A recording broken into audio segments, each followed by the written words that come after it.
আপনারা কি জানেন আপনাদের প্রিয় শিল্পী ফারুক মাহফুজ আনাম বাবা হয়েছে? এখন অনেকেই বলবেন ফারুক মাহফুজ আনাম এই শিল্পী নামে তো কাউরে চিনি না। হ্যাঁ, আপনারা যাকে জেমস বা গুরু ডাকেন তার প্রকৃত নাম হচ্ছে ফারুক মাহফুজ আনাম।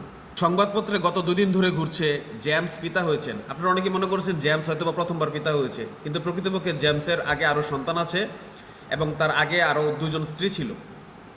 প্রথম থেকে শুরু করা যাক। 1991 সালে অভিনেত্রী রথিকে জেমস প্রথম বিয়ে করেন। তাদের ওই সংসার 2003 সালে ভেঙে যায়।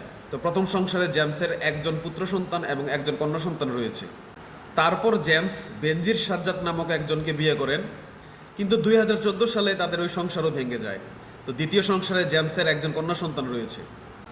দ্বিতীয় সংসার ভেঙে যাওয়ার পরে গুরু আর বিয়ে করেনি দীর্ঘ 10 বছর, শুধুমাত্র গান আর মঞ্চ নিয়েই পড়েছিলেন। তারপর 2024 সালে নামিয়া আনাম নামে বাংলাদেশি বংশোদ্ভূত একজন আমেরিকান প্রবাসীকে তিনি বিয়ে করেন। কিছুদিন আগে নামিয়া আনাম ও জেমসের ঘর আলো করে আসে তাদের এই পুত্র সন্তান, এবং পুত্র সন্তানের নাম রাখা হয় জিবরান আনাম।